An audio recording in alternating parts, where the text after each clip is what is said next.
Yesus makan ikan goreng untuk membuktikan dia hantu, dia bukan hantu, atau untuk membuktikan dia Tuhan? Ayo bang, jawab. Salam satu Tuhan. Para sahabat, dukung semua ya channel Bensa News Muslim. Di like, di subscribe, di share sebanyak mungkin untuk supaya mencegah sahabat-sahabat kita di luar sana tidak terpengaruh terhadap pemurtadan. Menurut saudara, perintah larangan kemudian berzina itu ada setelah Nabi Musa alaihissalam. Jadi Lut pada saat itu tidak dihukum dosa. Tidak. Gitu ya. Oke, baik. Lalu bagaimana setelah datang perintah jangan membunuh, tetapi membunuh, bang? Maka itu dosa dia. Berarti dosa besar membunuh itu. Kalau dia ngelanggar 10 perintah Allah, maka benar iya dosa. Dosa. Apakah orang yang mengimani dosa itu sebagai suatu tindakan yang baik bisa dibenarkan?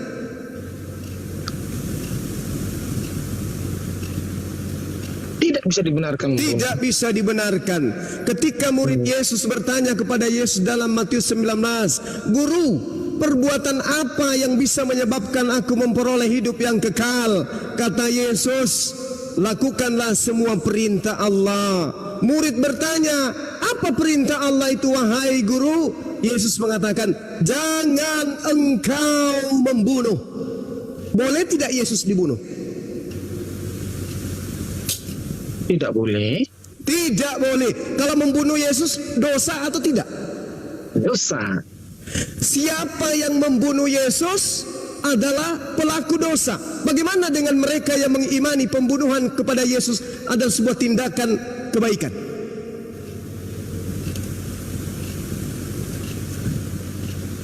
Bagi mereka mungkin saja baik, tapi bagi yang membunuh itu salah. Salah. Berarti yang mengimani pembunuhan terhadap Yesus adalah salah. Kristen salah. Berarti agama Anda salah karena mengimani pembunuhan kepada Yesus itu sebagai karya penebusan dosa. Betul?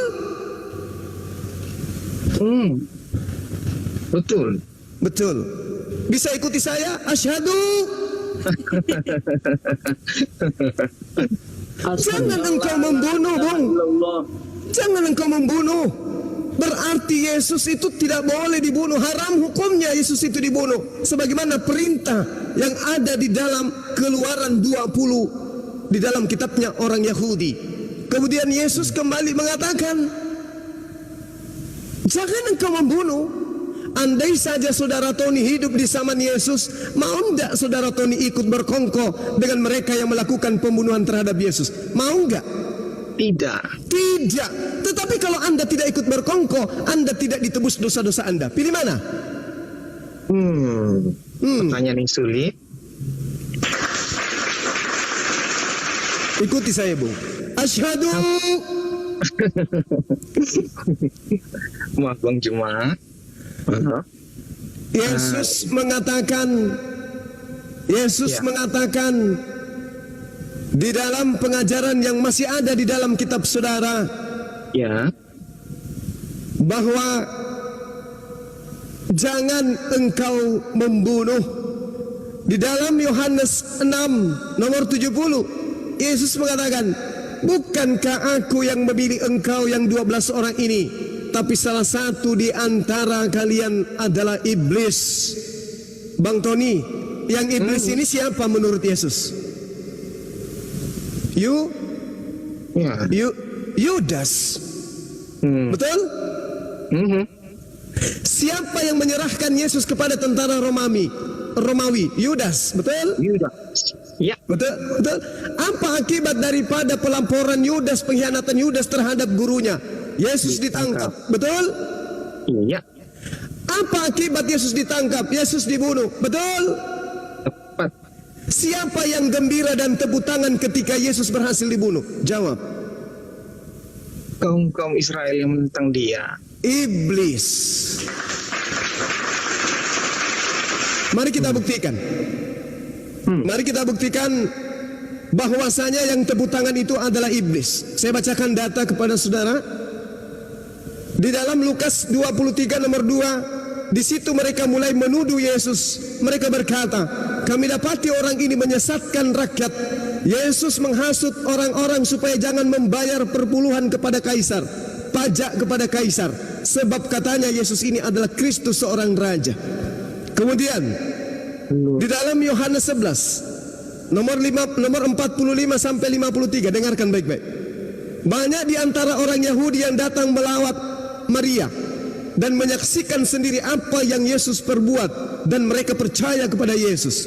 Tetapi ada yang pergi kepada orang-orang Farisi. Ingat, orang Farisi ini adalah orang yang dikecam oleh Yesus, dan menceritakan kejadian-kejadian tentang Yesus kepada mereka, apa yang mereka lihat tentang apa yang diperbuat oleh Yesus. Lalu, dengarkan pelan-pelan. Lalu imam-imam kepala dan orang-orang Farisi memanggil mahkamah agama untuk berkumpul, dan mereka berkata, apa yang harus kita perbuat? Sebab Yesus itu membuat banyak mujizat. Apabila kita biarkan Yesus, maka semua orang akan percaya kepada Yesus, dan orang-orang Roma akan datang dan akan merampas tempat suci kita serta bangsa kita ini. Itu kata orang-orang Yahudi, imam-imam, orang Farisi, dan orang yang duduk di mahkamah agama. Tetapi seorang di antara mereka, yaitu Kayafas, imam besar pada tahun itu, mereka berkata, kamu tidak tahu apa-apa, dan kamu tidak insaf, bahwa lebih berguna bagimu jika satu orang Yesus yang mati untuk bangsa kita daripada seluruh bangsa kita ini binasa. Subhanallah. Hal itu dikatakan bukan dari dirinya sendiri, tetapi sebagai imam besar pada tahun itu, ia bernubuat, Kafayas bernubuat bahwa Yesus akan mati untuk bangsa itu. Dan bukan untuk bangsa itu saja, tetapi juga untuk mengumpulkan dan mempersatukan anak-anak Tuhan yang bercerai-berai. Mulai hari itu mereka kemudian sepakat untuk membunuh Yesus. Berarti pembunuhan terhadap Yesus bukan karena menghapuskan dosa, tetapi karena kecemburuan sosial, karena politik, karena Yesus pengaruhnya jauh lebih besar daripada mereka-mereka ini, dan takut tidak mendapatkan pajak sehingga tidak ada setoran kepada kekaisaran Romawi pada saat itu. Maka mau tidak mau Yesus harus diselesaikan, Yesus harus disingkirkan, sebab dia telah menodai kemudian perpajakan yang ada. Buktinya, coba Anda lihat dalam Matius 27 nomor 18. Pilatus sebagai gubernur pada saat itu mengatakan, saya mengetahui bahwa orang-orang ini telah menyerahkan Yesus karena mereka dengki, iri, cemburu kepada Yesus. Matius 27 nomor 18. Lengkapnya Anda coba lihat di dalam Matius 26 data nomor 59. Apa yang terjadi di sana, Bung? Imam-imam kepala, bahkan seluruh mahkamah agama mencari kesaksian-kesaksian palsu untuk Yesus supaya Yesus bisa dihukum mati. Subhanallah. Jadi pembunuhan terhadap Yesus bukan karena nubuatan, tapi karena unsur politik, karena unsur ekonomi, karena unsur bisnis, yaitu bisnis perpuluhan. Semakin banyak orang dipengaruhi Yesus, semakin banyak orang yang tidak masuk ke bait suci, semakin banyak orang yang tidak menyetor perpuluhan, semakin banyak orang tidak bayar perpuluhan, kekaisaran Romawi akan murka dan mereka bisa ditindas. Inilah sebabnya Yesus harus mereka singkirkan, bukan karena dosa waris. Sekali lagi, ini bonus buat saudara. Di dalam Keluaran 23 nomor 7, kata Tuhan, kata Elohim, jangan kau membunuh orang yang tidak bersalah. Pertanyaan saya kepada saudara, apakah Yesus itu adalah orang yang bersalah? Jawab. Tidak. Berarti boleh tidak dibunuh? Kamu bilang membunuh ya? Kalimatnya membunuh. Boleh tidak Yesus dibunuh?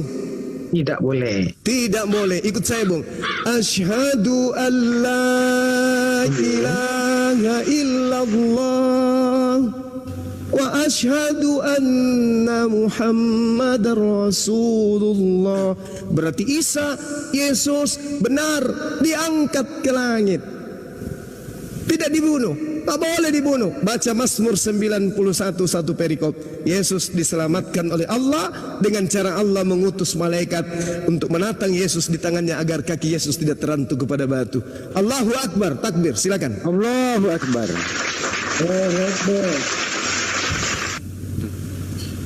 Bro Tony ini jujur, cuman ya tinggal selangkah lagi Bro Tony. Saya salut sama Anda, ngerti bahasa Indonesia, menjawabnya singkat sesuai pertanyaan. Jarang ada Kristen seperti Anda Bro. Terima kasih. Tadi pertanyaan Abang Juma, apakah Musa itu Nuh boleh? Itu sudah saya berikan jawabannya ya. Pembatasan tentang esensi hukumnya.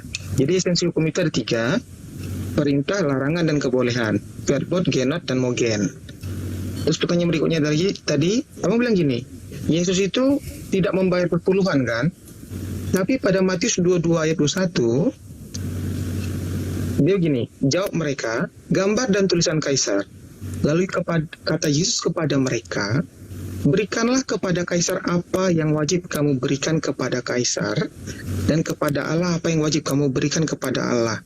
Jadi nggak ada Yesus di situ, jangan bayar sama kaisar katanya. Nggak ada. Itu mungkin abang salah tafsir. Lukas 23 nomor 2 bang. Matius 22 ayat 21 itu sanggahannya. Antitesisnya itu.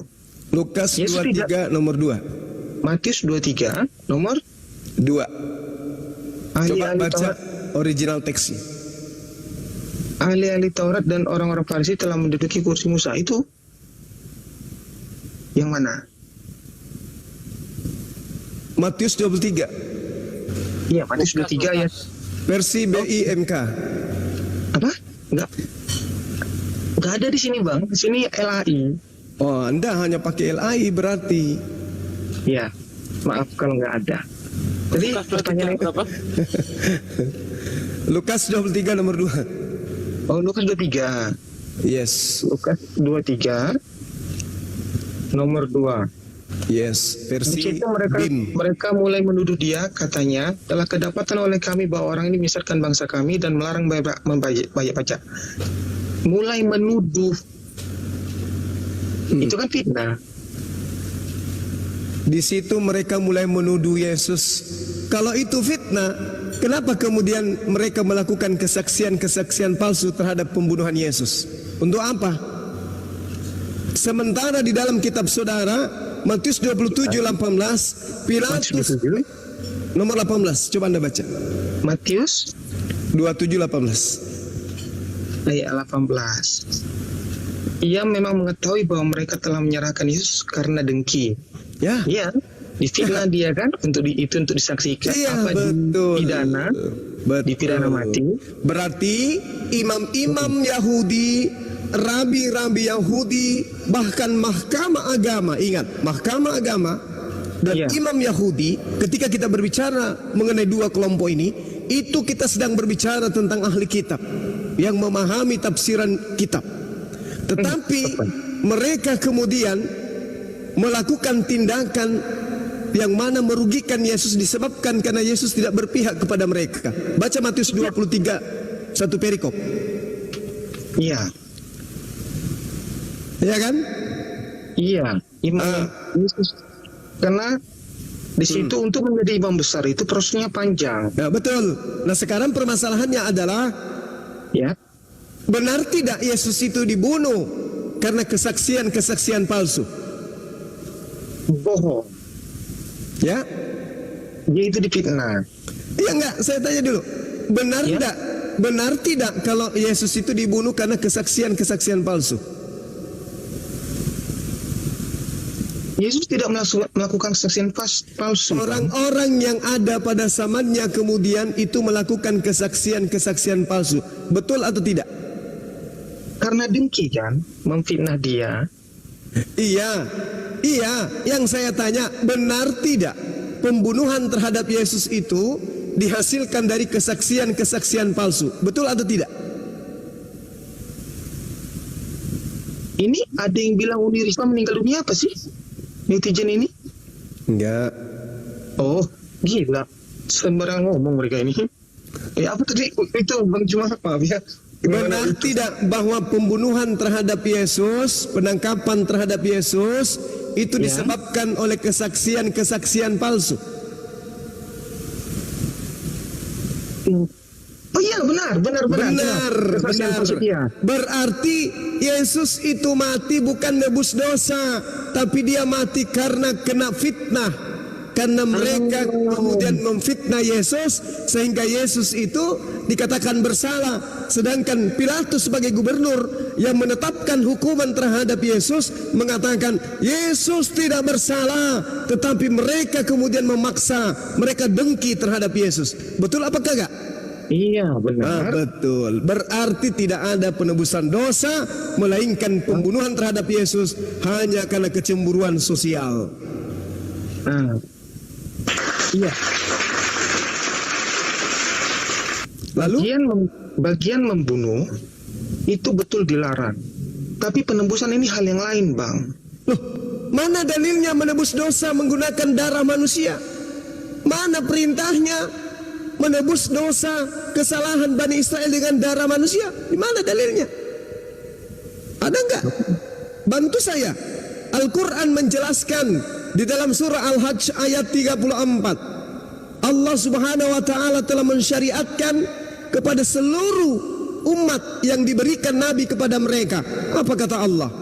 Agar mereka mempersembahkan hewan kurban. Itu Al-Quran menjelaskan itu.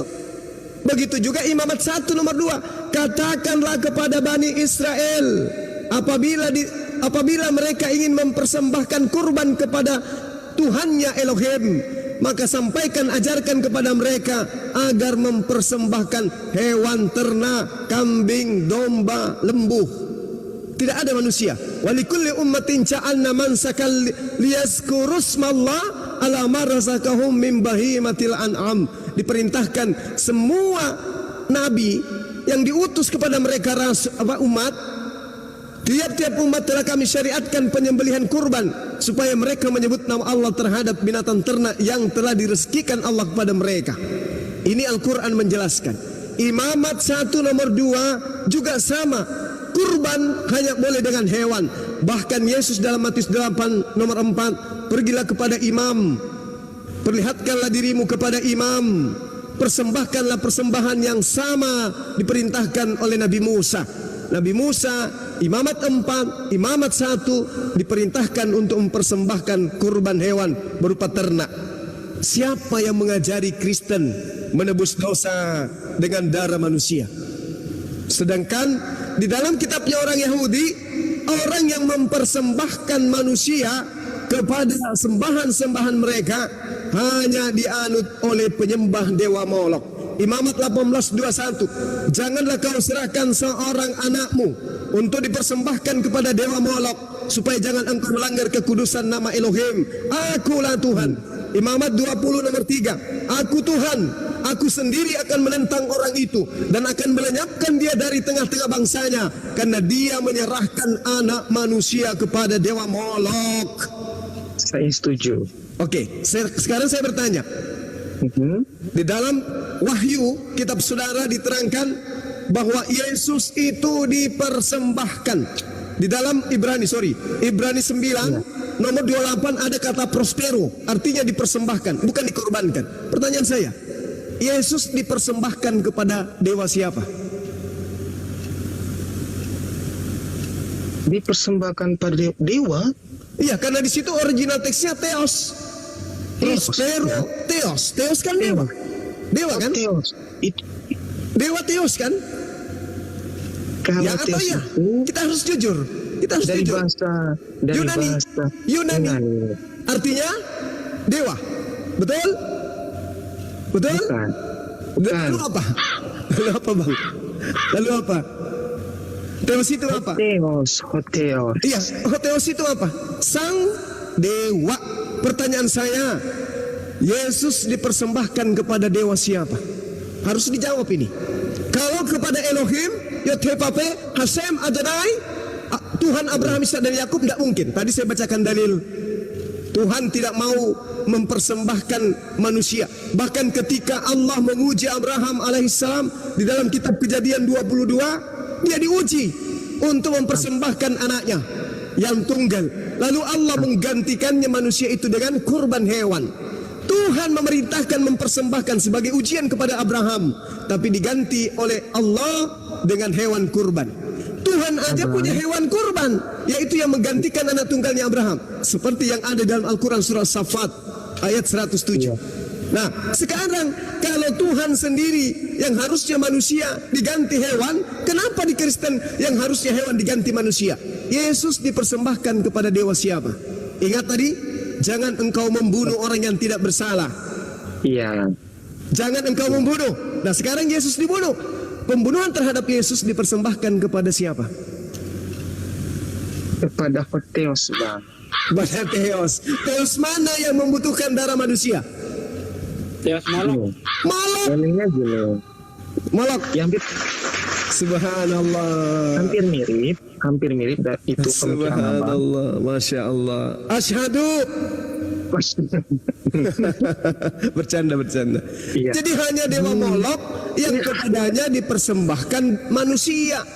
Gantian lah Bang ngomongnya. Oke, silakan. Tapi gua salut sama Tony ini, jujur Tony ini. Silakan Ton. Ya karena nggak boleh berbohong. Dalam perjanjian lama itu perintah Allah jangan berbohong, nggak boleh. Karena nanti dalam tubuh manusia itu kalau kita berbohong itu kepalanya sering sakit, badannya itu pokoknya besar, salah, nggak boleh berbohong. Kakinya sering batuk ya. Enggak, dia di dalamnya berusaha. Jadi ketika orang melanggar perjanjian lama itu dari tubuhnya itu rusak sendiri tubuhnya itu. Jadi kalau mengenai tadi, bagaimana dalil hukum waris itu ada di Roma 12 sampai 17, Bang. Dia bilang gini, sebab jika oleh dosa satu orang, maut telah berkuasa. Pokoknya Roma 5 ayat 12 sampai 17. Tahu. Itu sebagai ini. Dalil orang Yahudi itu memang membunuh Yesus, memang membunuh. Apakah mereka melanggar? Ya jelaslah, kan dibilang jangan membunuh. Lalu kalau bilang bagaimana mungkin dia membunuh tapi dia ada penebusan? Penebusan itu lain lagi azasnya. Begini, Yesus itu tidak lahir dengan sperma ayah.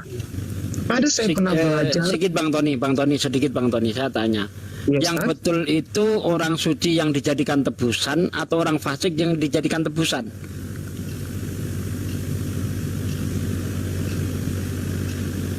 Pertanyaan yang sulit. Saya tidak bisa menafsirkan jawabannya. Orang Yang betul, ya oke, karena Anda nggak bisa saya jawab. Iya. Di dalam Amsal 21 ayat 18, orang fasik dijadikan tebusan. 21:18. Orang fasik dijadikan tebusan bagi orang benar, pengkhianat dijadikan tebusan bagi orang jujur. Makanya kalau Anda lihat nanti di dalam Mazmur 91 ayat 8, Yesus itu menonton pembalasan terhadap orang-orang fasik. Bukan Yesus yang disalib, Yesus nonton saja pembalasan terhadap orang fasik. Itu sejarah dunia itu mencatat kebenaran tentang penyalipan itu, Ustaz Sugi. Karena pada ini kita kembali ke ajaran, jangan sejarah, Bang. Kita kembali ke ajaran di dalam kitab Anda. Yang benar itu orang fasik yang dijadikan tebusan, atau orang suci, orang yang tidak berdosa yang dijadikan tebusan. Orang yang tidak berdosa dijadikan tebusan, ya. Nah, kok kembali sama Amsal? Saya nggak bisa jawab pertanyaan itu karena terlalu premisnya Kristen ini kebalik, Bang Tony. Di dalam Amsal sangat jelas orang fasik dijadikan tebusan orang benar, pengkhianat dijadikan tebusan bagi orang jujur. Lah di Kristen justru orang benar dijadikan tebusan untuk orang fasik. Kebalik-balik ini Kristen ini.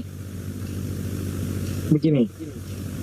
Tadi pertanyaannya satu dulu, yang tentang peristiwa penyalipan itu bahwa benar adanya.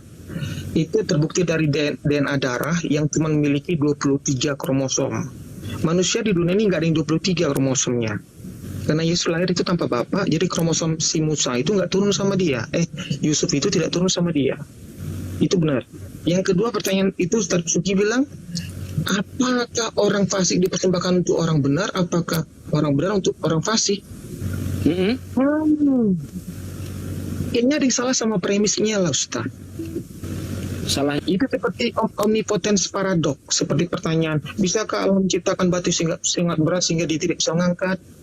Jadi saya nggak bisa jawab. Bukan itu, karena di Amsal jelas tertulis, Bang.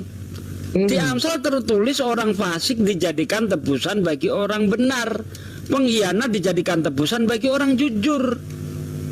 Nah, di Kristen orang benar ya dijadikan tebusan untuk orang fasik, kebalik gitu loh. Iya, itu waktu argumen Netres tadi yang bilang orang benar dijadikan, iya, mentok di Yesus sini. memang.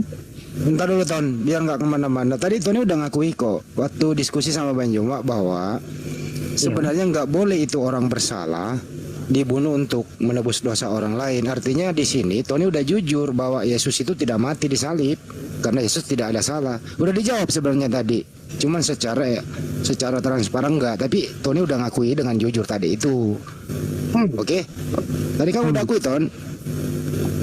Apa perlu diulang lagi? Bukan, saya yang kejar-kejaran sama waktu, Bang, karena besok harus kerja. Mungkin diulang lagi Bang Juma tadi. Diulang lagi. Yesus tidak bersalah, kenapa dibunuh? Dia coba diterangi lagi Bang Juma. Iya, kalau terkait dengan dosa waris atau apapun itu, kedatangannya untuk menebus dosa dan seterusnya, adakah jalan yang bisa ditempuh kemudian untuk melanggar perintah Tuhan jangan membunuh, Bang? Dalam hal wahyu, Bang, si Rasul atau Nabi itu yang mendapatkannya sendiri.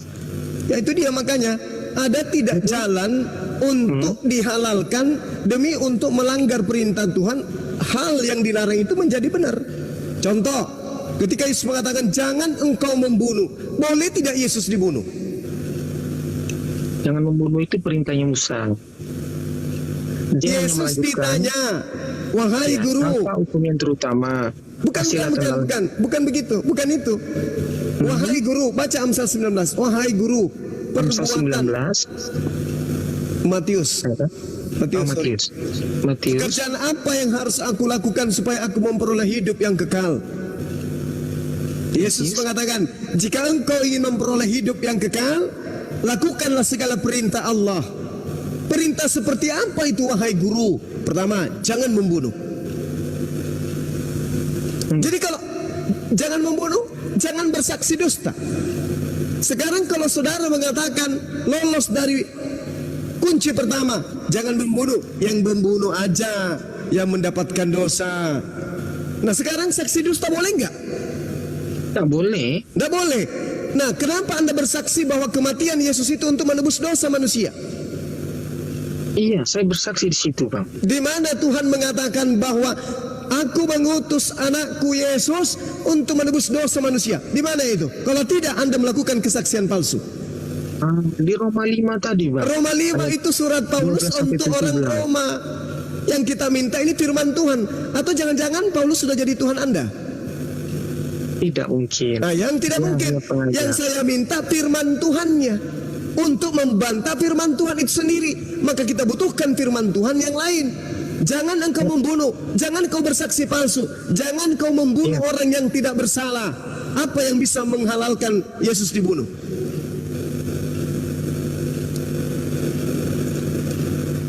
Antara bunuh dengan korbankan itu hampir sama, Bang, ya? Iya, maksud saya mana dalilnya Tuhan berfirman kepada nabi-nabi bahwa menghapus dosa itu dengan darah manusia? Mana? Ibrahim kan mempersembahkan anaknya, kan? Diganti oleh Tuhan dengan hewan kurban. Iya, itu bukti korban manusia itu ada. Kurban Ketika manusia, Ibrahim- tapi itu bukan untuk menebus dosa. Baca Kejadian 22. Dan sungguh kami menguji Abraham. Sama di dalam Al-Quran surah As-Saffat. Nabi Ibrahim diuji kesabarannya. Bukan untuk nebus dosa. Sementara Yesus dijadikan tumbal di atas tiang salib untuk penebusan dosa waris. Siapa yang mengajarkan dosa waris? Sementara Yeskiel 18 nomor 18 dan seterusnya jelas di sana dikatakan bahwasanya dosa bapa tidak ditanggungkan ke anaknya, dosa anak tidak ditanggungkan kepada ayahnya. Dosa orang fasik ditangguhkan ke atasnya, atas kefasikannya, dan perbuatan baik diberikan kepada orang yang melakukan kebaikannya. Orang diupah berdasarkan perbuatannya masing-masing, Bang. Nah, sekarang di situ B-nya huruf kecil, Bang. apanya? Bapak di situ B-nya huruf kecil, Yeskiel itu. Ya, walaupun demikian, B-nya huruf kecil. bahasa Ibrani dan bahasa Yunani, Bukan. Aramaik itu tidak mengenal huruf besar, huruf kecil. Ini hanya pekerjaan terjemahan saja. Ya, maka B di situ bukanlah Allah ya. Ya, Di situ betul. Bapak orang tua. Iya, bapak orang tua itu betul. Bapak tidak menanggung dosa anak, anak tidak menanggung dosa bapak. Betul. Bukan Iya. bapak, bukan bapak arti dalam Tuhan, tapi bapak dalam arti ayah. Iya. Seperti itu, Bang. Nah, sekarang jika demikian adanya, kenapa kemudian ada manusia jadi tumbal di atas tiang salib?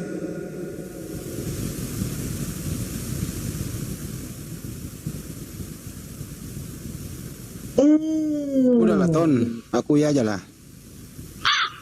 Bagian di mana? Begini. Ada. Saya enggak. Yang saya pahami bahwa Yesus itu dikorbankan, bukan dibunuh. Jadi korban. Karena kesalahan satu manusia, maka semua orang itu harus. Nah, maka oleh satu pengorbanan manusia, semua orang diselamatkan. Bang Cuma, Bang Tony, yang Ya. Anda pakai itu adalah surat Paulus. Orang yang wajib hukumnya dijauhi oleh Bani Israel menurut nasihat Yesus. Waspadalah kepada orang Farisi. Paulus di dalam Kisah Para Rasul 23 nomor 6 mengaku sebagai orang Farisi. Filipi nomor 3, aku ini keturunan Benyamin, aku ini orang Farisi. Yesus mengatakan waspadalah kepada orang Farisi yang datang menyamar seperti domba, padahal dia adalah serigala yang buas.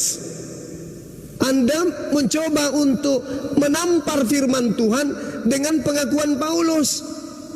Roma 5 nomor 12. Itu tidak rasional, Bang, kalau Anda mengaku sarjana luar negeri. Aturan Tuhannya Anda bantai dengan aturan manusia bernama Paulus. Tidak ada dosa waris, tidak ada penebusan dengan cara membunuh manusia, nggak ada itu. Kan perintah Tuhan jangan kau membunuh. Tapi Paulus mengatakan apa? Bunuhlah Yesus. Karena Yesuslah yang bisa menghapuskan dosa dunia. Sekarang mana yang Anda ikuti? Firman Tuhan yang mengatakan jangan bunuh Yesus, atau firman Paulus yang mengatakan bunuhlah Yesus? Mana yang Anda ikuti? mengorbankan dengan membunuh itu sama, itu arti katanya, Bang ya. Sama, Bang. Membunuh. Yesus dibunuh. Yesus dibunuh sebagai apa? Sebagai korban. Korban penebusan. Sebagai korban penebusan. Siapa yang ngajarin? Kalau Tuhan baca di Imamat 1 nomor 2, Imamat 4, 1 perikop Anda baca, ketika Bani Israel berdosa, jika imamnya yang berdosa, korbannya adalah kambing. Jika semua Bani Israel itu berdosa, korbannya adalah lembu. Jika dia adalah budak, maka korbannya adalah kambing betina dan seterusnya. Ada aturan-aturan korbannya di sana. Imamat 4. Imamat 1, apabila Bani Israel ingin mempersembahkan kurban persembahan kepada Tuhan Elohim, sampaikan kepada mereka agar mempersembahkan hewan ternak, kambing, domba, lembu, sapi. Begitu juga di Al-Quran, surah Al-Hajj ayat 34, sama. Nah sekarang Anda melalui ajaran Paulus, ternyata yang Anda persembahkan adalah manusia di atas tiang salib. Maka muncul pertanyaan, Tuhan Bani Israel mengajarkan mempersembahkan kambing, domba, dan juga lembu. Paulus mengajarkan bahwa Yesus dikorbankan untuk menebus dosa manusia. Yang mana yang Anda percayai? Yesus, Tuhannya Yesus, atau Paulus?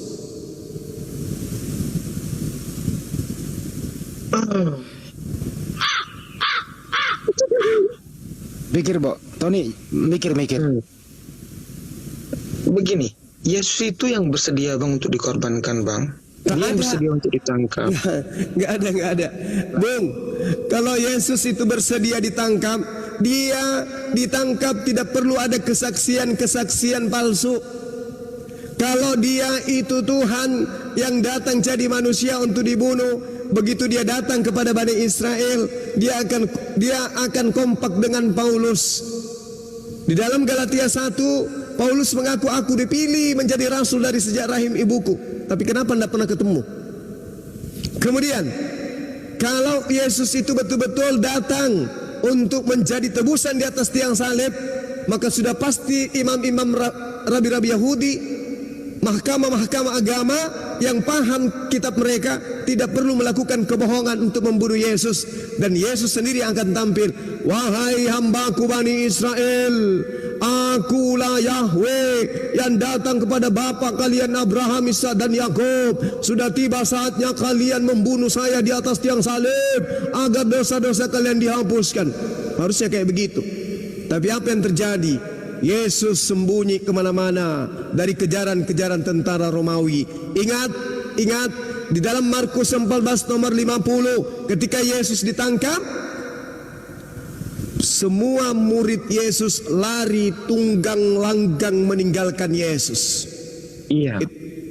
Kenapa dia lari? Murid-muridnya ya lari. Iya. Kenapa dia lari? Itu dulu. Karena manusiawi sekali kalau orang ditangkap, dia tidak tahu salahnya apa lari. Kalau Yesus mengajarkan dirinya datang untuk disalib, Yesus datang untuk dia mengajarkan dirinya disalib dan mati dan bangkit hari ketiga, murid-murid tidak akan lari. Kenapa?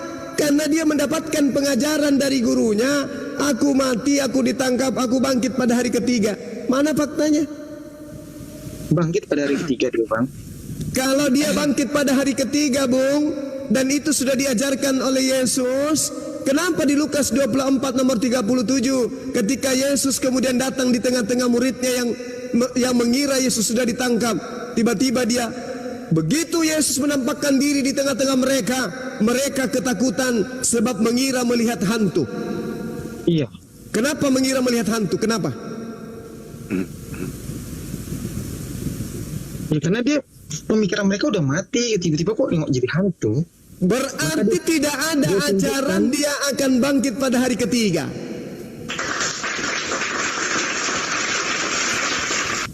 Murid-murid Yesus itu, Bang. Kalau ada ajaran, wahai muridku, aku akan bangkit pada hari ketiga. Begitu hari Minggu pagi mereka melihat Yesus, mereka akan berlarian memeluk Yesus, mencium kaki Yesus dan seterusnya. Kenapa? Hore! Benar, Tuhan kita telah bangkit. Tapi apa yang terjadi dalam kitab saudara? Mereka ketakutan sebab mengira melihat hantu. Kalau dia hantu takut semua orang, Bang. Tiba-tiba hidup.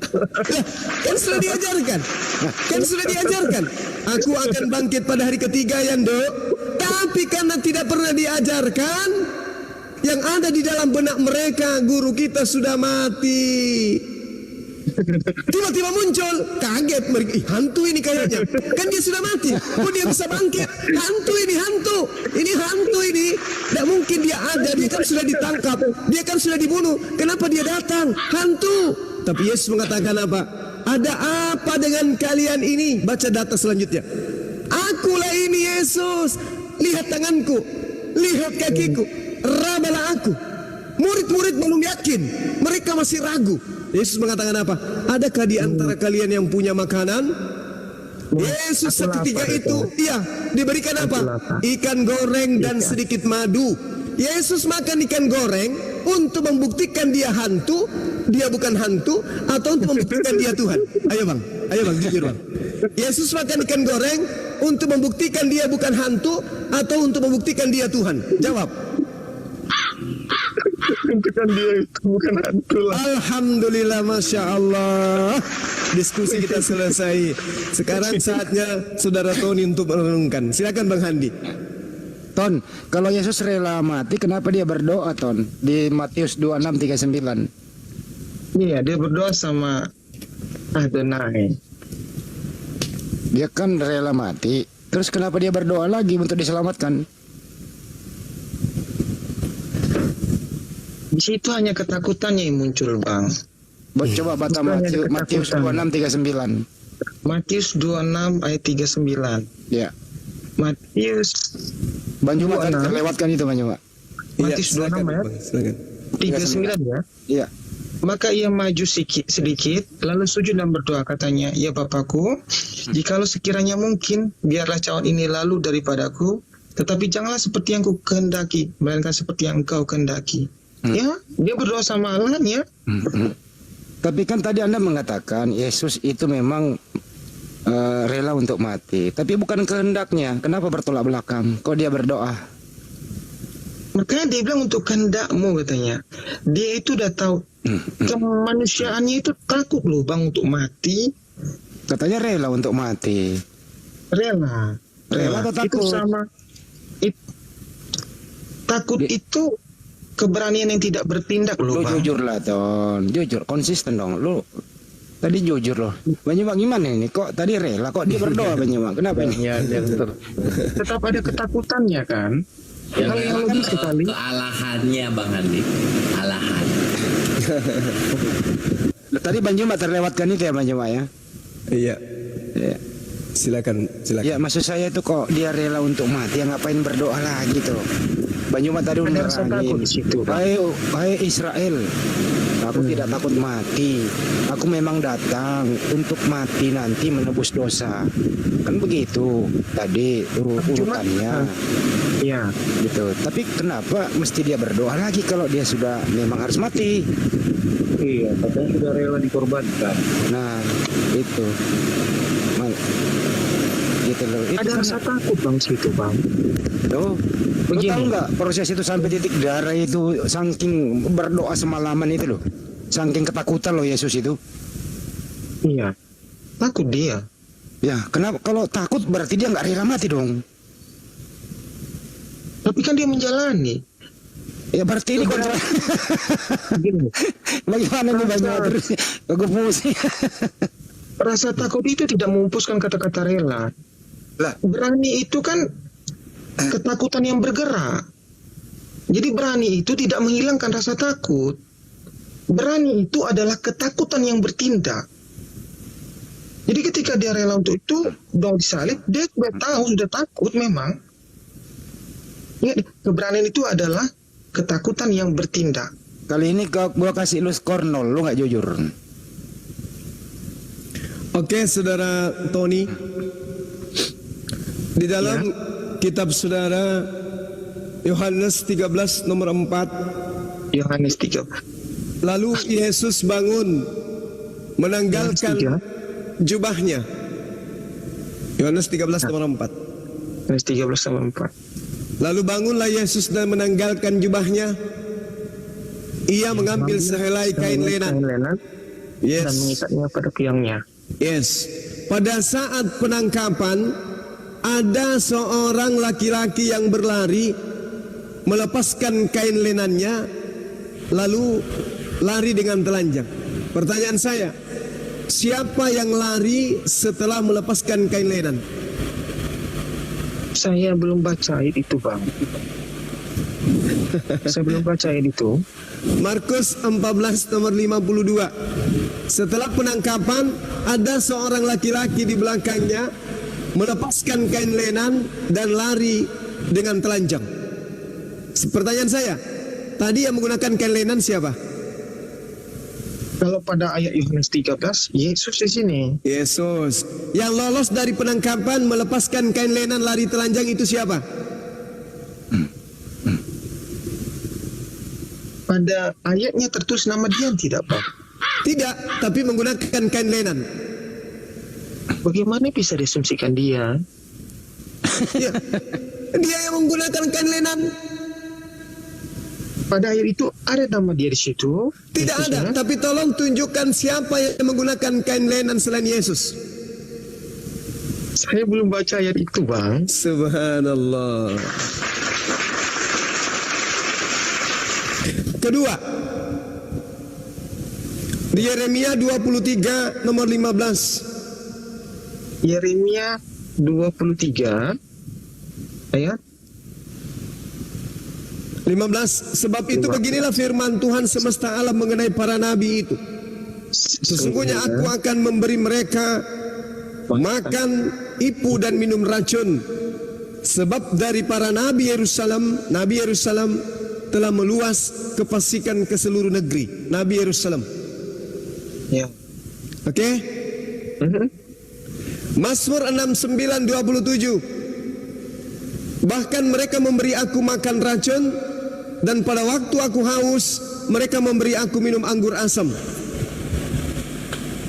Yohanes 19:30. Sesudah Yesus meminum anggur asam itu, berkatalah ia sudah selesai, lalu matilah ia. Siapa yang mati minum anggur asam? Menurut kitabnya Yahudi, nabi palsu. Apakah Yesus nabi palsu? Yesus bukan mati gara-gara diracun, Bang. Yohanes 19:30 Anda baca, sesudah Yesus meminum anggur asam, dia berkata, sudah selesai, lalu ia menundukkan kepalanya, lalu matilah dia. Begini, proses penyaliban itu dari kota ke Bukit Golgota itu dia memikul salib loh, Bang. Yes, dia Dalam minum perjalanan, ya. Pertanyaan saya, minum anggur asam atau tidak? Iya, dia minum di situ. Allahu Akbar, Masya Mencicipi Allah. dengan begitu. Ketika dari kota Yerusalem ke Bukit Golgota, dia itu bukan naik Grab, Bang. Dipikulnya salib yang berat itu. Sudah, dalam perjalanan ke Bukit Golgota itu, dia itu dicambuk. Dengan cambuk yang tiap ujungnya itu ada kain yang mencabik kulitnya. Pas gitu. Sadis banget ya. Setelah sampai di atas, dia itu dipaku, dicucuk tangannya dengan Buset. Bagaimana mungkin seseorang dengan penderitaan separas itu, demikian banyak penderitaan, mikul salib, tidak dikasih makan, kayaknya tidak dikasih makan, saya nggak tahu lah ya, mikul salib, Nggak dikasih minum. dicambuk, lalu dipaku tangan kakinya, Sadis dan banget ya. ketika dikasih minum anggur, dia mati gara-gara anggur. Gimana coba? Nah itu faktanya, dalilnya kayak gitu. Lalu dia minum anggur, lalu matilah dia. Dalilnya begitu, Bang. Iya, tapi bukan gara-gara anggurnya. Proses faktanya di situ belum ditusuk tombak. Iya, Mati dia langsung di situ. baru ditusuk tombak itu, perutnya keluarlah cairan dan memang seperti seolah-olah mati gara-gara anggur tadi. Sadis banget ya. Berarti dalilnya salah. Benar, dalilnya dalilnya mengatakan lalu matilah ia. iya.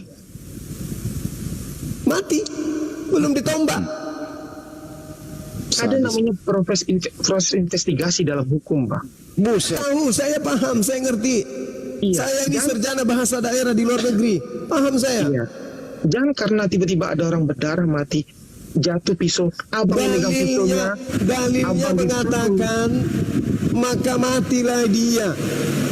iya, mati. Oke. Sudah sebegitu banyak penderitaan yang dialami.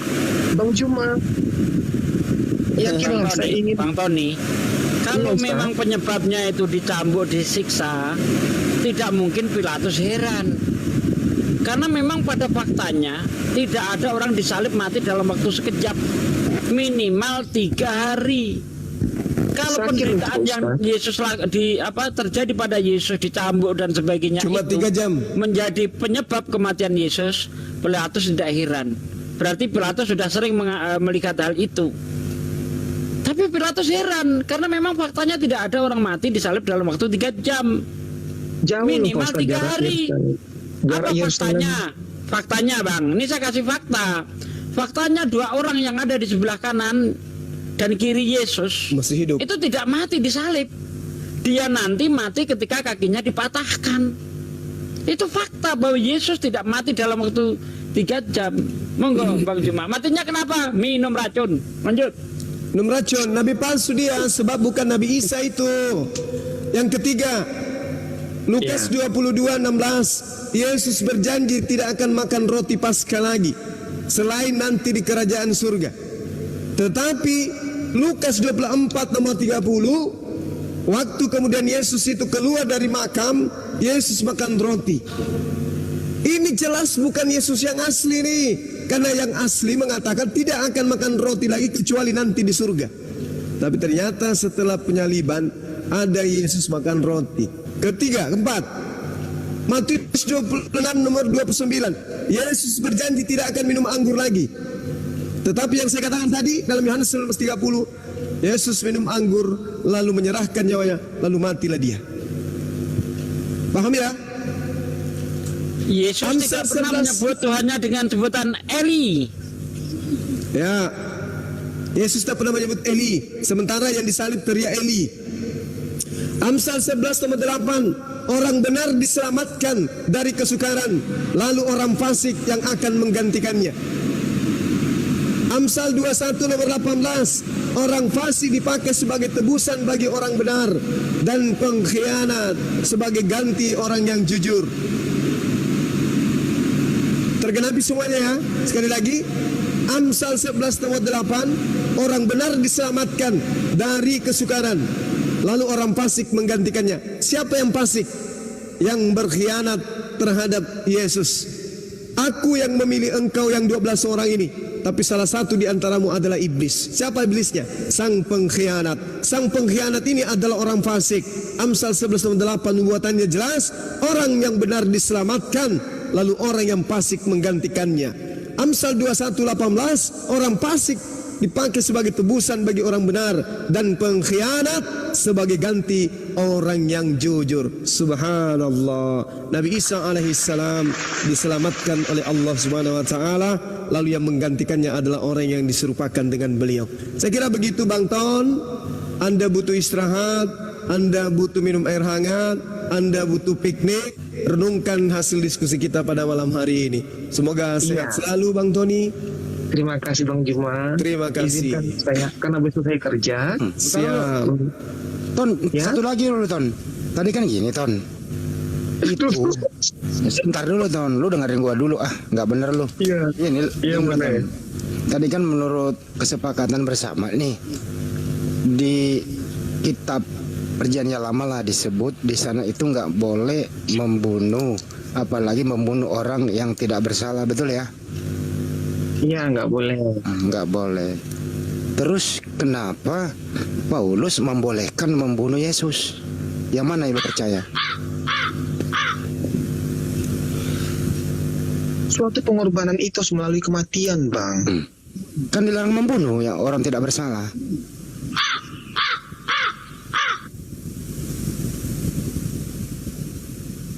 Nyatanya kan Yesus tidak bersalah kan? Betul ya? Iya, tidak bersalah. Ya terus kenapa Paulus membunuh dia? Tidak ada Paulus membunuh Yesus, Maksudnya Bang. kenapa Paulus menulis membunuh Yesus? Hah? Paulus menulis membunuh. Tidak ada membunuh itu, Bang. Ibrani. Itu korban. Ibrani 9 dikorbankan. Dikorbankan. Iya, korbankan. Bukan. Iya. Itu korban persembahan. Untuk menjadi korban persembahan dia itu melalui kematian. Oke. Tapi dia kan diselamatkan pada hari yang ketiga. Yesus itu Sesuai dengan lukisan. Yesus itu korban setelah dia mati atau dia tidak mati jadi korban? Karena dia disalib bias melalui kematian. Oke, artinya boleh bunuh orang yang tidak bersalah, betul? Tidak boleh. Terus kenapa dilakukan? Kenapa dipersembahkan gitu loh? Ya, Prospero, Ibrani 9:28. Itu. Ton, lu jujur dong, Ton. Gua gigit kupingku nih. Jangan. Saya baca buku dulu karena sekarang sudah betul-betul malam, Bang. Besok saya harus kerja. Lain kali saya join lagi deh. Begini Ton, gua memberi apresiasi kamu kalau ada skor ya 0 sampai 10, gua kasih lu skor 8 kejujuranmu malam hari ini. Berbeda dengan Kristen yang lain, kalau diskusi 0 sampai 10 nilainya -7. Lu dapat 8 kejujuran. Betul ya Terima Pak? kasih. Iya. Terima kasih. Ya, gitu. Semoga besok-besok kejujuranmu itu benar-benar ikhlas dalam hatimu. Artinya apa? Kejujuran itu membuka cakrawala berpikir dan akalmu mulai maju, kemudian keluar dari doktrin yang bisa membuat akalmu tidak berfungsi. Oke? Terima kasih Bang Andi. Izinkan saya permisi dulu. Kalau saya nggak Tony izinkan Fianti. bagaimana? Kalau nggak saya izinkan bagaimana? Kamu apa? Susah kerja, Bang. Susah kerja. Susah. Oke, brother. Thank you ya. Ya.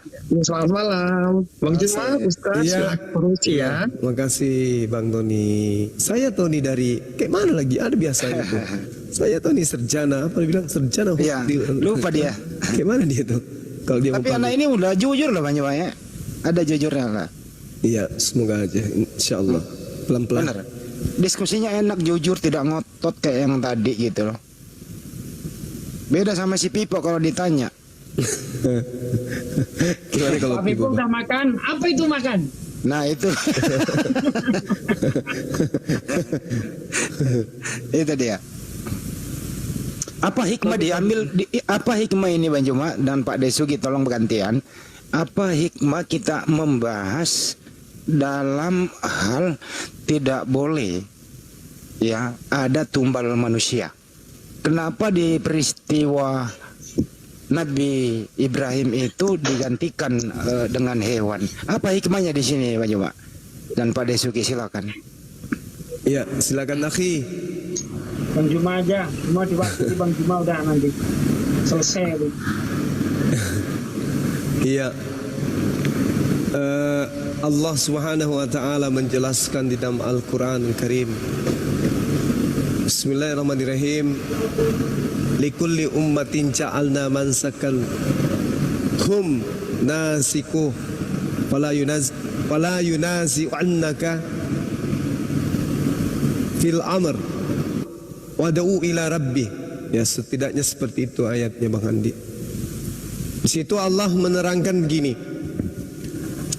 Bagi setiap umat telah kami tetapkan syariat tertentu yang harus mereka amalkan.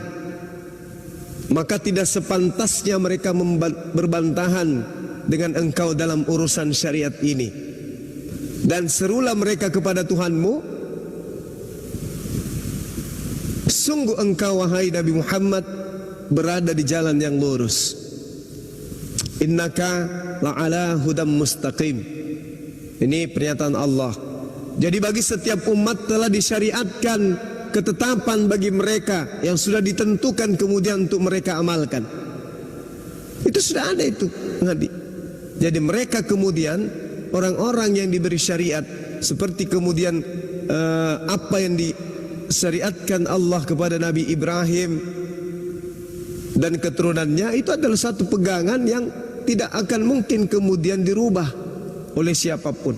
Bahkan kalau kita melihat di Islam, apa yang terjadi setiap tahun kemudian kita persembahkan seperti Idul Kurban dan seterusnya, ini ternyata Allah sudah menggariskan memang. Makanya di dalam Al-Quran surah Al-Hajj ayat 34 seperti yang saya uraikan tadi, bahwasanya Allah memberikan kemudian syariat kepada setiap umat di mana mereka disyariatkan untuk mempersembahkan hewan kurban. Imamat 1 nomor 2 juga demikian. Yesus di dalam Matius 8 nomor 4 juga demikian. Mempersembahkan hewan kurban berupa ya hewan, namanya juga hewan kurban, bukan manusia kurban. Begitu Bang Handi. Masya Allah. Makasih Bang Juma. Sebelum ke Kores yang masih muda saya suruh kerja, saya sambut dulu nih Wilgon 07. Wih, Selamat malam. Selamat malam. Ya, Anda dari Kristen apa bagaimana? Kristen saya. Oke.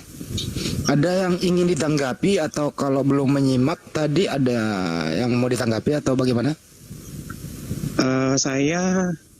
Saya nggak tanggapi sih, cuman mau bertanya saja. Nah, boleh, silakan. Baik. Menarik sekali untuk diskusinya yang barusan saya dengar. Tapi kembali lagi ya, namanya kepercayaan, namanya iman itu kan terpulang kepada kita ya masing-masing ya. Nah, cuman beberapa hari yang lalu juga saya menonton live ada pertanyaan yang saya mau tanyakan gitu. Karena menurut saya harusnya semua kita manusia kita menyembah satu Allah begitu ya, tapi ternyata tidak seperti itu, banyak keyakinan. Nah, kalau kita belajar ini sepengetahuan Pertanyaannya saya. saja, Mas. Oke. Islam kan setahu saya mulai ada tahun 700 ya kalau nggak salah ya. Nah, jauh sebelum itu kan Allah memilih umat Israel sebagai umat pilihannya. Yang kita tahu YHWH kan yang Pertanyaannya, Mas. yang susah untuk disebut. Ya. Iya. Pertanyaannya apakah Allah yang disembah oleh orang Islam itu sama dengan Allah yang disembah oleh orang Yahudi? Nah, karena kalau misalnya kita tarik Ya, ke cukup. belakang kan Udah istilahnya dapat. ada dua Allah di sini. Udah dapat. Nah, Mestinya Ya. ditambahin satu ya, moderator itu aja pertanyaan nambahkan. saya. Apakah sembahan Yahudi, apakah sembahan umat Islam, apakah sembahan Kristen itu sama? Kan begitu. Adil dong dalam menjawab. Jangan Anda cari remis di sini. Untuk Mikana, kami tidak Ya. persilakan naik di sini. Mikana itu hanya naik ingin cari popularitas karena penontonnya udah sepi. Nanti kalau dari sini kembali ke sana gitu ya. Jadi kami Iya, tidak akan saya naik kami karena nggak ikut campur. sampai tahun 2023 selesai. Menurut saya. Iya. Silakan Pak Juma dijawab. Karena itu apa ya? Pelawak. Iya, iya. Membantah dalil dipleset-plesetin, sudah terjemahan, wah disalah-salahkan lagi. Jadi gini, Bung. Al-Qur'anul Karim menjelaskan bismillahirrahmanirrahim. Wa wassa biha Ibrahimu banihi wa Yaqub. Itu jelas itu. Ya bani ya innallaha astafa lakumuddin fala tamutunna illa wa antum muslimun. Nabi Ibrahim alaihissalam, Abraham kalau di dalam agama Yahudi, mewasiatkan kepada keturunannya dan juga kepada Yakub. Apa yang dikatakan kemudian? Wahai anak-anakku, sesungguhnya Allah, innallaha astafa lakumuddin, innallaha astafa lakumuddin. Sesungguhnya Allah telah memilih jalan ini untukmu, maka janganlah kamu mati kecuali dalam keadaan muslim. Berarti Abraham sudah mengenal Tuhan pencipta langit dan bumi itu bernama Allah. Oh, tapi kan itu di Al-Quran, Bang. Oke. Anda buka kitab Kejadian bab 17 nomor 7. Aku akan mengadakan perjanjian kekal dengan Abraham,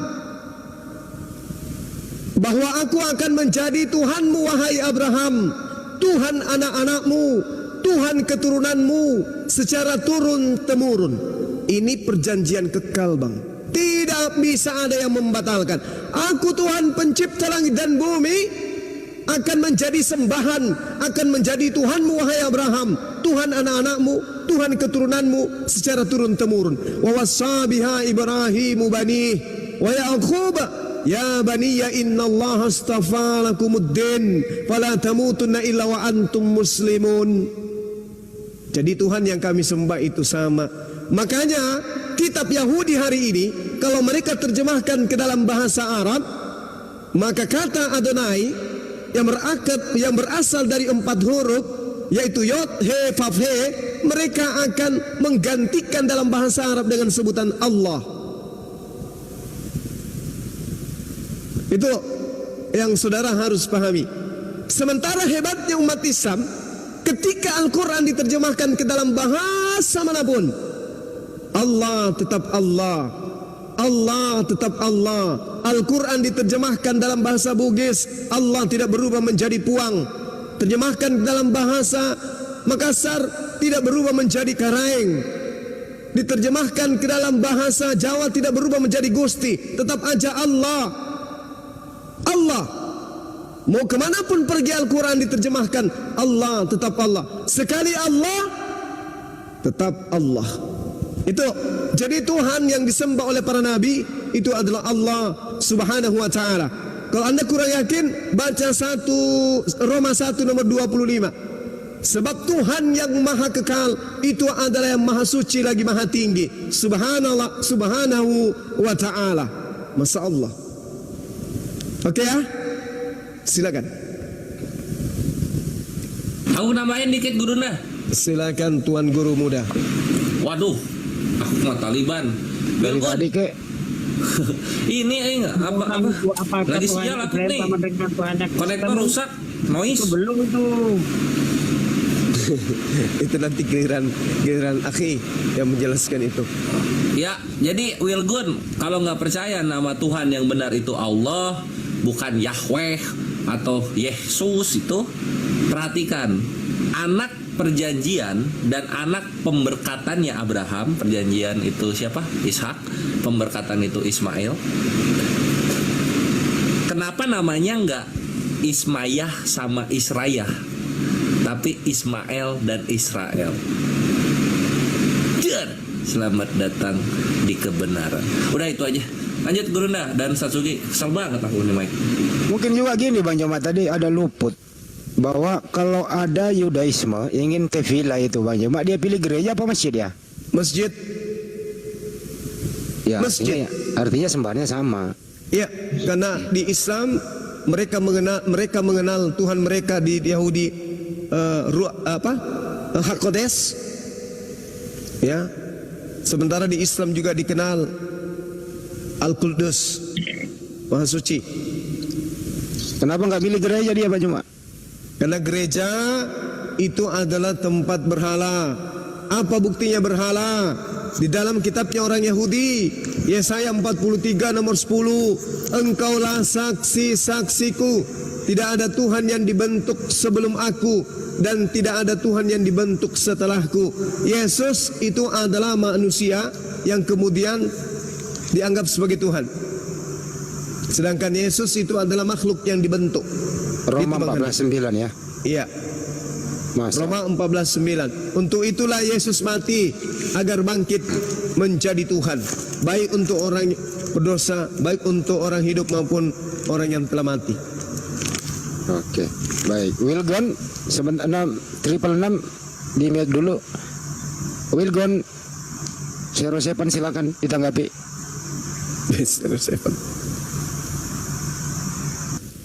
Oke, berarti bisa kita katakan bahwa Allah yang disembah oleh orang Islam dan orang Yahudi itu sama berarti.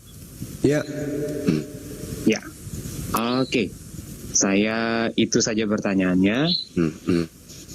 Kalau Wilgon kalau ditanya balik, kalau Tuhannya Kristen sama nggak dengan Tuhannya Yahudi?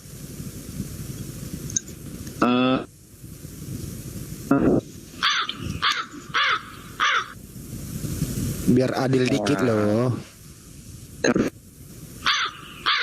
Saya pribadi beda sih. Beda. Hah? Karena kalau Beda. orang Kristen kan percaya Yesus sebagai Tuhan dan Juru Selamat. Oke, mantap. Ini namanya Kristen yang kedua naik di sini Bang Juma. Jujur. Setuju Bang Juma? Yes. Masya Allah. Masya Allah. Aku butuh loh orang Kristen jujur kayak gini. Jadi nggak ada perdebatan gitu loh. Saudara selangkah menuju hidayah. Kalau diberi skor Wilgon, kamu dari 0 sampai 10 saya beri 9,5 dalam kejujuran.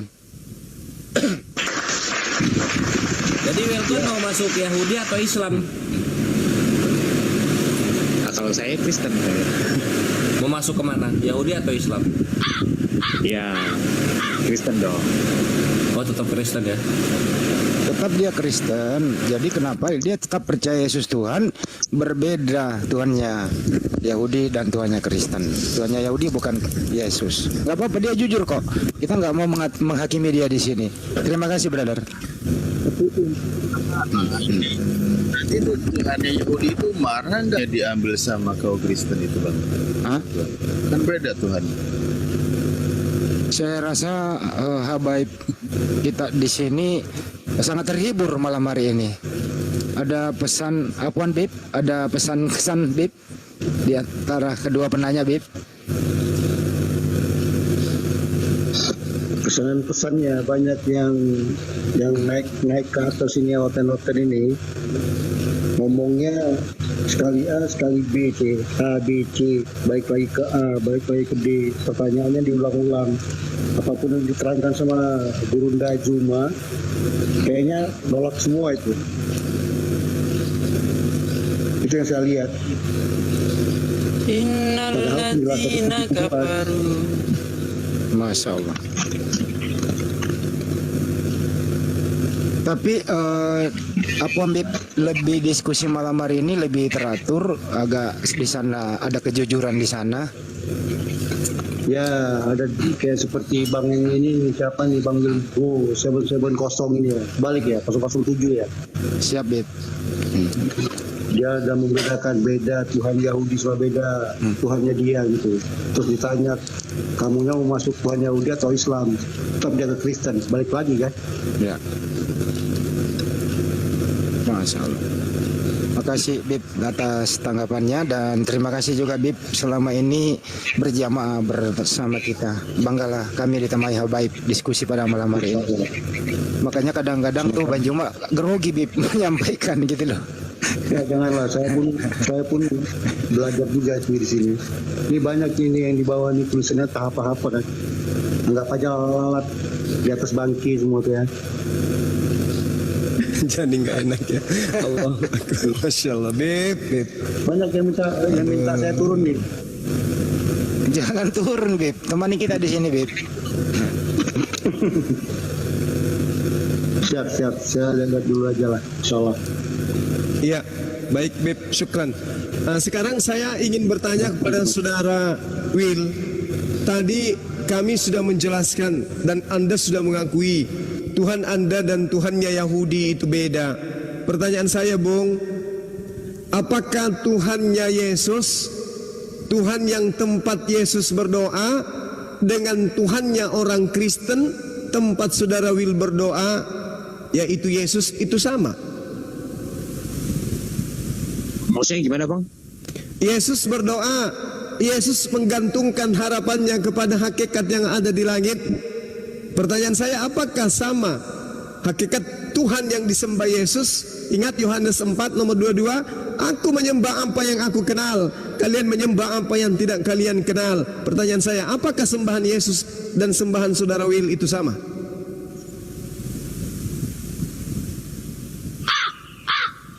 Sembahan Yesus sama sembahan saya. Kalau ya itu Bang, kalau kita belajar baik, Aduh, putus bola.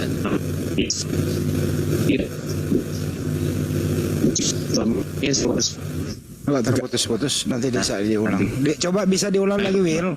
Signal kamu Dek.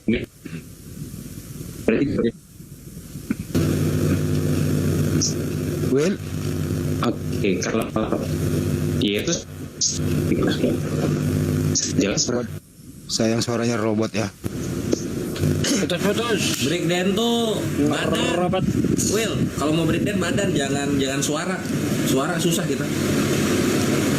Bisa geser dikit, kan ada kursi biru tuh, ada kursi biru, jangan terlalu mundur, kan kali di belakang ya kira-kira 3 cm lah, 5 cm jatuh nanti kursi biru, mundurin 3 cm aja coba, dapat signal. Coba. Dulu itu masuk parit betulan loh Bang Andi. Iya bener, masuk parit bener. Dia lagi nonton di dangdutan.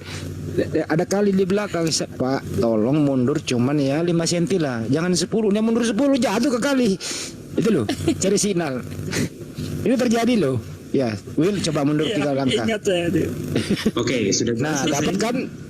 Nah, dapat. Silakan. Oke. Bang Handi memang pintar. Ya, kalau Yesus ketika dia turun ke dunia kan dia kan menjadi manusia.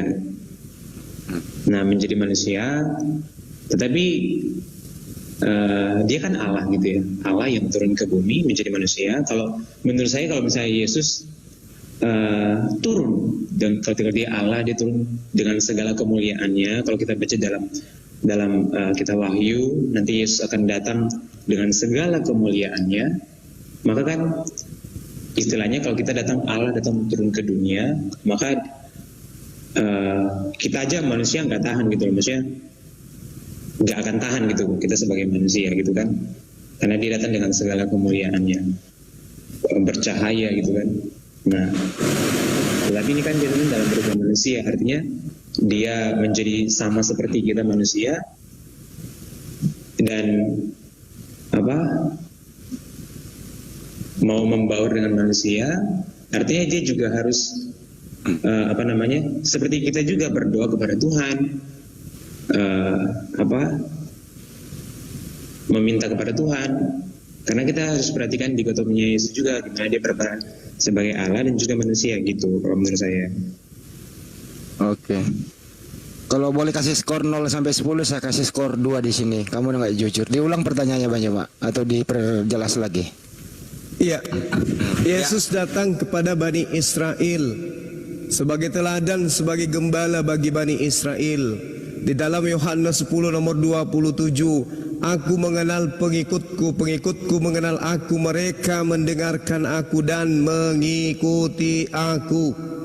Pengikut Yesus, ketika Yesus mengangkat tangan berucap syukur kepada Tuhan yang ada di langit, murid-muridnya juga melakukan hal yang sama. Ketika Yesus sunat, muridnya mengikuti sunat. Ketika Yesus puasa, dia puasa. Ketika Yesus bertauhid, muridnya juga bertauhid. Ketika kemudian Yesus menyembah kepada hakikat yang ada di langit, murid-muridnya juga akan melakukan hal yang sama. Ketika Yesus menyembah kepada anak Maria, tentu muridnya juga akan menyembah kepada anak Maria. Tapi pernahkah Yesus melakukan itu? Tidak. Yesus bukan ateis dan Yesus bukan Kristen. Yesus adalah praktisi Taurat. Galatia 4 nomor 4, dia praktisi Taurat, dia taat kepada Taurat, dia tunduk kepada hukum Taurat. Berarti dia adalah praktisi Torah, berarti dia adalah pelakon daripada umat Nabi Musa alaihissalam. Pertanyaan saya, Yesus bertuhan. Apakah Tuhan Yesus sama dengan Tuhannya Saudara Will? Silakan. Agak Tuhannya Yesus sama dengan Tuhannya saya. Yes. Kalau nah itu Bang, makanya tadi saya bilang kita harus kenal Yesus ini dari, makanya kan ada dikotomi Yesus. Sebenarnya Yesus berperan sebagai manusia dan juga dia berperan sebagai Allah gitu Bang. Oke, ini ilustrasi yang Anda sampaikan pengajaran Yesus atau pengajaran di luar Yesus? Iya, Yesus. Di mana Yesus mengatakan dia dua natur? Bukan dua natur. Ya, yang tadi saya sudah sampaikan Bang. Yesus datang sebagai manusia normal lah kita. Nah, tetapi ada hal-hal lain yang bisa menunjukkan bahwa dia juga Allah gitu Bang. Loh, apakah Anda tidak mengindahkan kesaksian Yesus? Coba kita baca Yohanes 1. Coba ya. 66 sebentar. 1 sampai 18. Buat 66 bentar dulu, biar Will clear baru pindah ke Anda. Iya artinya sabar dulu Pak 66. Pak 66 misalnya kan belum memperbolehkan bicara, biar nggak kredit, biar Willnya dulu kelar. Oke. Sabar. Anda bisa pakai waktu sampai jam 3 subuh, nggak apa-apa buat Anda. Sabar dulu sedikit ya. Siap. Terima kasih Bang. Will, silakan Will. Ya itu Bang, yang tadi saya sampaikan Bang. Kan Yesus ketika datang ke dunia kan dia menjadi manusia, ya kan, menjadi manusia normal seperti kita, gitu kan. Tapi ingat juga bahwa ada hal-hal yang dilakukan Yesus yang memang menunjukkan dia Tuhan, gitu loh. Dan kalau kita baca dalam Alkitab juga, ketika Yesus juga berkuasa loh ketika dia turun ke bumi, dia berkuasa untuk mengampuni dosa manusia. Nah, yang berkuasa mengampuni dosa manusia kan Tuhan. Tidak ada dalilnya, Bung, Yesus berkuasa mengampuni dosa. Nah, ini Bang, Markus Bang 2:10 baca, ya waktu dia ketemu dengan orang yang sakit kusta, dia mengatakan bahwa dosamu sudah diampuni. Dosamu sudah diampuni. Bukan dosamu telah aku ampuni. Dosamu telah diampuni. Gini. Itu kan. Ya, silakan. Oke. Silakan Bang. Kisah Para Rasul 2 nomor 22. Orang-orang Israel harus tahu bahwa Yesus Kristus, yaitu manusia yang berasal dari Nazaret, adalah telah ditentukan oleh Allah untuk menjadi perantara bagi Allah, agar Allah melakukan mujizat, tanda-tanda, kekuatan di tengah-tengah Bani Israel melalui Yesus. Jadi Yesus ini hanya perantara untuk Tuhan melakukan mujizat di tengah-tengah Bani Israel. Jelas di situ. Yesus ditentukan sebagai perantara Tuhan untuk Tuhan melakukan mujizat melalui perantaraan Yesus. Makanya Yesus mengatakan, aku tidak dapat berbuat apa-apa dari diriku sendiri. Satu. Kedua. Noise 66 noise. Kedua. Siap. Yohanes 5 nomor 36. Ada kesaksianku yang lebih penting daripada kesaksian Yohanes Pembaptis, bahwa semua pekerjaan yang aku lakukan, menyembuhkan orang mati, membangkitkan orang mati, membuat orang buta melihat, orang lumpuh berjalan, pekerjaan-pekerjaan itu semua yang aku lakukan sekarang, dan pekerjaan itu yang bersaksi bahwa Bapa yang telah mengutus aku. Bahwa itu artinya bahwa Yesus bersaksi tentang dirinya, bahwa dirinya adalah utusan Tuhan. Kenapa Anda bersaksi tidak sama dengan kesaksian Yesus? Anda mengatakan dia memang manusia, tapi ada pekerjaan-pekerjaan yang pada dirinya itu terdapat ketuhanan. Sementara justru hal-hal yang membuat Anda menuhankan Yesus, Yesus persaksikan hal-hal itu justru menjadi bukti bahwa dia adalah utusan Tuhan. Sebagai utusan Tuhan, jangankan membangkitkan Lazarus, membangkitkan seluruh umat manusia pun Yesus bisa. Sebagai utusan Tuhan, andai saja Yesus minta kepada Tuhan bahwa menerbitkan matahari dari selatan dan juga membenamkan matahari di utara, itu pun bisa terjadi. Kenapa? Dia wakil Tuhan, coy. Wakil presiden punya wewenang, ada legalitas yang diberikan untuk melakukan satu titah atau perintah. Yesus ini bukan wakil presiden, bukan wakil PBB, Bung, bukan wakil dunia. Dia wakil pencipta langit dan bumi. Jadi kalau Yesus melakukan satu kemujizatan, melakukan satu kekuatan, melakukan satu tanda-tanda, orang berakal tidak akan kemudian menuhankan dia. Kenapa? Karena dia wakil Tuhan, coy.